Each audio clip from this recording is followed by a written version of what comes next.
자, 문학 개념의 끝 20번째 고전 운문입니다. 고전 시가, 우리가 흔히 말하는 고전 시가, 고전 시간의 주제를 크게 나눠 놓은 거야. 1번 속세 나오면 뭐가 따라 나와야 되니? 자연 나와야 되죠, 당연히. 그죠? 그리고 누군가의 부재, 없는 게 부재야. 그 다음 인생무상, 덧없다 이런 거라 그랬어요. 나 초딩 때 잘 나갔는데 다 덧없구나. 애환 슬픈 거, 비판하거나 유교적인 내용. 크게 고전 운문의 주제를 이렇게 나눴습니다. 저는 수업할 때 이거보다 더 간단하게 얘기했죠. 고전의 주제는 3개밖에 없다 그랬잖아. 뭐야? 임금님 사랑해요, 자연 사랑해요, 님 사랑해요. 이렇게 3개 정도밖에 없다고 했는데 좀 더 자세하게 설명하고 있습니다. 자, 첫 번째 속세하고 자연이 나오는데요. 속세와 자연은 서로 대조되는 공간은 맞고요. 근데 우리 고전에서 나오는 자연은 단순히 지금처럼 도시를 떠나서, 복잡한 도시를 떠나서 나는 한가로운 자연이 좋아 정도 수준이 아니고, 자연은 뭐 하는 공간이라고? 자신을 수양하는 공간이야. 자신을 수양, 공부하는 공간이기도 합니다. 인격을 수양하고요, 학문을 수양하고 이런 공간이고, 속세라는 것은, 자, 이렇게 봤을 때 속세라는 것은 단순히 도시, 복잡한 도시 이런 게 아니라 크게 뭐로 보라고 했니? 벼슬을 하는 공간이고 정치를 하는 공간이라고 생각하라 그랬어. 그러니까 우리 예전에 선비들의 최종 목표는 당연히 벼슬을 하는 거잖아. 그걸 하는 공간이 속세고요. 그걸 하지 않으면 자연, 보통 고향, 자연은 고향으로 생각하셔도 돼요. 고향에 많이 가거든. 예. 유배 가는 것도 마찬가지고. 벼슬을 하지 않는 공간이 자연이라고 생각하면 됩니다. 자, 여기서는 속세를 또 좀 더 자세히 나눴는데, 일반적으로 벼슬은 부정이에요. 벼슬의 목적을 둔다 하면 좀 부정적인 인간으로 나와요. 입신양명 이런 거, 나는 입신양명을 쫓지 않는다 이렇게 많이 나오거든요. 입신양명이 최고지. 입신, 몸을 일으키고, 양명, 이름을 널리 퍼뜨린다 이런 거야. 청운도 자기가 높은 자리 올라가는 거거든. 이런 걸 꿈꾸는 애들은 부정적으로 많이 나와요. 이 꿈꾸는 애들 자체가 안 나오고, 나는 이런 걸 꿈꾸지 않아 라고 크게 주제가 가. 됐습니까? 그래서 이런 간신을 나타내는 시어는 구름으로 나오는 경우가 많아요. 자, 속세를 지향하는데 임금을 생각하는 것도 결국은 속세를 생각하는 거 맞죠? 벼슬과 정치. 근데 이건 나쁜 건 아니잖아, 그죠? 연군, 군주를 연모한다, 사랑한다 라는 거고요. 일편단심은 되죠. 그 임금을 생각하는 마음. 두 번째, 백성을 생각하는 것도 결국은 속세하고 연결시킬 수는 있어요. 백성을 구한다? 그죠? 애민, 백성을 사랑한다. 선정은 정치를 잘하는 거야. 구세재민 아마 백성을 구한다 정도가 되겠지. 됐습니까? 그래서 여기서는 속세와 관련돼서 임금과 백성에서 긍정적인 얘기까지 하고 있는데요. 자, 크게는 속세와 자연을 봤을 때 속세를 부정으로 생각하시면 돼요. 그런 문제 푸는데 지장 없어요. 이거 조금 너무 자세해요. 이런 것들을 굳이 저는 속세랑 연결을 할 필요도 없다고 생각하는데, 왜? 너무 당연히 좋은 거잖아. 됐습니까? 그래서 벼슬을 하면서도 이런 긍정적인 주제를 할 수 있거든요. 작품에 따라서는. 그러니까 이런 것들은 좋은 거라는 거야. 근데 벼슬을 쫓는 거는 부정이에요. 색깔을 다르게 할 걸 그랬다. 그죠? 그래서 이런 벼슬을 부정적으로 생각하는 애들이 어디로 가겠니? 자연으로 가는 거예요. 이렇게. 자발적으로 갈 수도 있고요. 타인은 유배나 귀향을 가게 되면 자연으로 가게 되는 거죠. 자연과 관련돼서는 지금 사자성어들이 굉장히 많이 나오죠. 한자어는 100% 뜻을 알 필요는 없습니다. 내가 아는 한자 정도만 잡으시고요. 그 다음에 뉘앙스만 잡으시면 돼요. 알겠죠? 아름답고 즐겁고 한가로운 자연. 자, 한가롭다, 그죠? 그래서 강호한정이라는 말을 많이 썼거든요, 제가. 강과 호수에서 느끼는 한가로운 정서, 강호한정. 자, 족, 이제 많이 해서 알죠? 족자 뭐겠니? 만족하는 거. 자긍심. 은자, 역시 자연에 있는 사람을 은자, 숨어 있는 거. 자연에 숨은 사람을 은자라고 합니다. 이것도 다 자연이에요. 다시 말합니다. 고전 시가를 읽으면서 어떤 단어가 자연의 카테고리에 들어가는 건지 속세의 카테고리에 들어가는 건지 구별만 하시면 돼요. 모든 한자를 다 암기할 필요는 없습니다. 유유자적하다, 한가롭다, 무례한인 이런 거는 저도 잘 몰라요. 강우안정, 미음 완보하여 이런 것도 상춘곡 가사에 특정 가사에 나오는 거기 때문에 이런 걸 다 암기하고 있기는 힘들어요. 어쨌든 여기서도 한가 이 한자에 굉장히 강조를 하고 있죠. 이 정도 임천, 수풀림, 내천 이 정도를 할 수 있잖아요. 됐죠? 헌사롭다, 헌사롭다, 야단스럽다, 대단하다. 원래 직역하면 야단스럽다고 대단하다 정도. 그러니까 자연을 보고 대단하다 하는 거야. 경이롭다. 무릉도원 기억하시고요. 무릉도원이랑 누가 세트라고?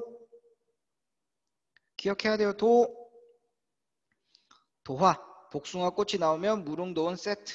기산, 영수 모르겠다. 산과 물. 음풍, 농, 월 몰라. 바람, 달. 풍월, 주인, 바람, 달. 강호. 이렇게 하라고. 다 하려고 하지 말고. 아, 이런 것들이 나오면 자연이구나. 선생님 아니면 어떡해요? 그럼 틀려요. 다 외우던가. 알겠죠? 제가 예외적으로 나오는 작품들은 설명해 드리잖아요. 그러니까 그냥 대충 이 카테고리겠군. 기본적인 한자어 가지고 그렇게 하시면 됩니다. 소박하다, 청빈하다, 단사표 형광 비칠게요. 중요한 것들.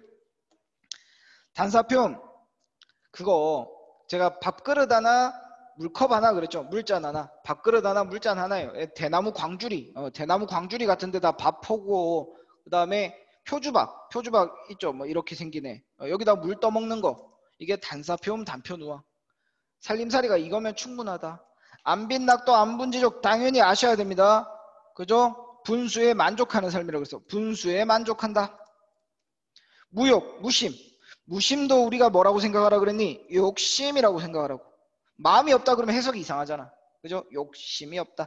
담박하다. 저도 국어사전 찾아봤습니다. 뭐 담백하다 같은 느낌이에요. 무라일체, 물심이려 비슷한 말. 천석고왕 이 정도는 조금 암기하셔야 돼요. 관동별곡에 나오는 거거든. 자연을 너무 사랑하는 거야. 병에 걸릴 정도로. 다 똑같은 말이에요. 연하고질 강호지병. 강호가도. 강호 나오면 다 같은 걸로 묶으시고요. 연하는 원래는 그거 안개. 근데 여기 부정적인 의미는 아니에요. 예쁜 거예요. 됐죠? 그래 이런 것들 나오면 그냥 자연이구나 라고 하시면 되고요. 역구는 임금이에요. 임금. 은은 은혜야. 임금 나오면 속셈데. 근데 역구는 이셨다. 이게 고전 시가에서 자연 노래할 때 많이 나와요. 거기서도 내가 이렇게 자연에 있는 것은 다 임금님 덕분이에요 하는 게 나오기 때문에 여기 들어간 거야. 다시 한번 얘기합니다. 한자어의 정확한 의미를 다 암기한다는 느낌보다는 어떻게 하라고? 카테고리가 얘들은 자연이야. 그렇게 하시면 돼요. 알겠죠? 자연이니까 제가 초록색으로 해드릴게요. 기억할 거 강우안정, 뭐 임천 이런 단어, 무릉도원, 풍월, 산수, 풍월, 강호. 단사표음 단표누항은 좀 외우세요. 왜? 이게 없잖아 지금. 한자가 안 보이잖아 우리가 아는 게. 그러니까 암기하라는 거야. 안빈낙도 안분지죠. 물알체 물심이려 거의 안 나와요. 물알체 정도. 천석고왕 정도만. 알겠죠? 강호, 연하 이런 거 다 좋은 거 하시면 되니까. 됐죠? 그 다음 자연하면 원래 도교가 항상 나옵니다. 도학이라고 돼 있는데 도교. 보통 신선 나오고 이러면 다 도교야.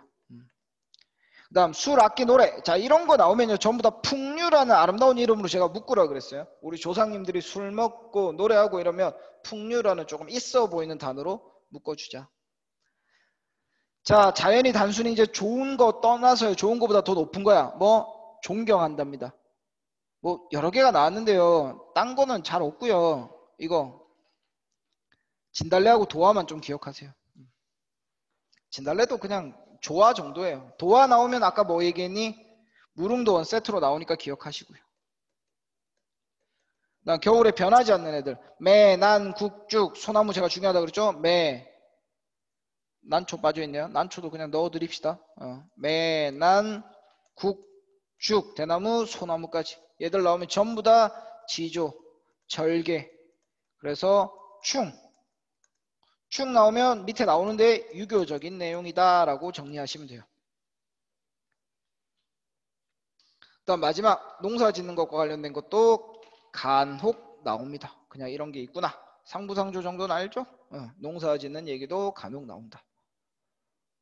자, 길게 얘기했는데 결국은 뭐 카테고리가 중요하다는 얘기입니다. 아, 얘는 자연과 관련된 거야. 얘는 속세와 관련된 거야. 이렇게 카테고리 연결하시는 게 중요해요. 그리고 시조는 항상 내신 시험에서 선택지로 나오기 때문에 시조는 정리가 돼 있어야 돼요. 늦게 와서 정리 안 된 친구들은 제가 또 이것도 카드 만들어 드릴 테니까 정리합시다.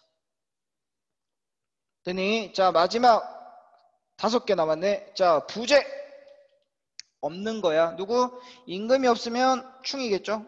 임금 그리워하는 거. 혹은 님이 없으면 애인이라고 돼 있는데 님이라고 합시다. 님과 헤어진 거. 이건 대부분 누가 썼다? 대부분 기생들이 많이 썼다. 그래서 내신 시험에서 선택지 5개 나왔을 때 작가를 보면 예쁜 이름들 있잖아. 홍랑, 뭐 황진이는 너무 잘할 거고. 이런 애들이 썼으면 다 사랑과 관련된 거구나 하시면 됩니다. 자, 인생무상은 자연은 영원한데, 그죠? 우리는 끝이 있다. 이렇게 서로 대비되는 것도 많고요. 근데 이거보다 더 많이 나오는 거는 고려의 멸망에 대한 안타까움입니다. 우리 고려가 옛날에 잘 나갔는데, 다 의미 없구나. 태평성대는 꿈이런가 하노라 뭐 이런 것들이 있어요. 그래서 고려의 멸망과 관련된 시조에서는 어떤 단어가 나온다 그랬니? 고려 왕조가 몇 년? 모르죠. 조선 왕조 500년 똑같아요. 고려도 500년이에요. 그래서 500년, 반천년 이런 단어가 나오면 고려의 멸망과 관련된 거구나. 우리 고려가 옛날에 잘 나갔는데 안타깝다 이런 거예요. 맞잖아. 이것도 결국 유연하고 끝이 있다는 거잖아. 죽은 거 관련된 거. 귀 밑에 해묵은 서리. 이거 대표적인 거. 근데 이거는 뭐 이것도 인생 무상이 느껴진다 해도 틀린 건 아닌데요. 그거보다는 알죠?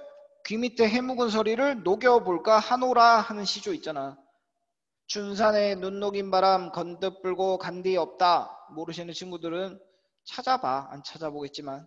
이거는 탈로가라 그랬죠. 늙음을 탄식한다. 나중에 또 볼게. 그 다음 국가의 흥망성쇠. 이게 고려거든. 흥망이 유수한 이게 대표적인 작품입니다. 다시 한번 말하지만 얘는 500년 찾으시면 돼요. 500년. 중요한 거예요. 관동별곡에도 그 궁의 왕 나올 때 궁의 왕궁 후고구려의 터를 지나갈 때 나오는데 이 부분에서도 이 시조로 문제를 많이 냅니다. 이거 예문이 없이 설명하기 좀 힘드네요. 이거는 다음에 예문을 가지고 좀 더 추가를 합시다.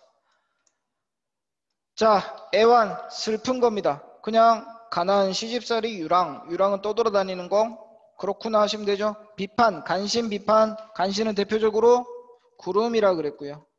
탐관오리, 백성을 괴롭히는 탐관오리. 이것도 시험 문제 굉장히 많이 나와요. 이거는 소설하고 관련해서 많이 나와요. 소설에서 백성 괴롭히는 애들 많이 나오거든. 춘향이의 변사또. 그죠? 춘향전. 우리 1학년 교과서에 많이 나오는 춘향이의 변사또. 그리고 변사또와 유사한 걸 골라라 1, 2, 3, 4, 5 선택지로 많이 나옵니다. 탐관오리는 우리 대표적인 게 사설시조 중에 두꺼비 파리를 물고 두어미에 치달아 앉아 하는 거 있어요. 근데 그 두꺼비 나쁜 놈. 참새 이렇게 나올 때도 있고요. 제비인 것도 있고. 이것도 실제로 작품을 보면서 얘기를 해야 돼. 많이 나옵니다. 반유교적 인물. 이건 뭐 충 안 하는 거지. 크게 뭐 따로 뺄 필요는 없겠고요. 유교라고 하면 여기 잘 돼 있네요. 충, 효 이런 거 생각하시면 됩니다. 열은 뭐지? 모르겠네요. 찾아볼게요. 그 다음 유교는 남편, 어르신을 공경하는 거. 장유, 유서 이런 거. 풍속, 교화는 올바르게 가르치는 거. 근면, 성실 뭐 이런 거. 좋은 거 나오면 다 유교예요. 되니? 물론 지금은 유교가 그렇게 아름답지 않은데 어쨌든 유교적인 거 되게 아름다운 얘기 나오면 다 유교라고 생각하시면 됩니다. 됐죠? 자, 고전 시가의 주제를 우리가 나눈 거예요. 고전 시가 유형이 이런 게 있어 하는데 제가 강조하고 싶은 거는요. 딴 거보다도 다시 3개만 얘기할게요. 자연조화, 님조화, 임금 조화. 요거 세 개예요. 물론 자연과 속세는 세트니까. 거기다가 하나 플러스 하자면 인생 무상 이것도 많이 나와요. 결국 다 플러스 해야 되네. 탐관오리 비판도 많이 나온다고 했는데. 아무튼 시조는요. 그러니까 여기서 고전 시가는 물론 가사도 있고 시조도 있고 향가도 있고 그런데 내신에서 가장 많이 나오는 건 결국 시조거든. 시조. 시조가 선택지로 많이 나온다고. 세 줄짜리 있잖아. 1, 2, 3, 4, 5. 주제가 유사한 거 골라라. 시조는 주제가 중요해. 개념을 암기하듯이 시조의 주제도 딱 보면 바로 튀어나올 수 있을 정도로 암기를 좀 하셔야 돼요. 알겠죠? 이것도 다음에 정리를 꼭 해드리겠습니다. 됐죠? 오케이, 20강까지 끝났습니다. 이제 4강만 더 하면 되네요. 수고하셨습니다.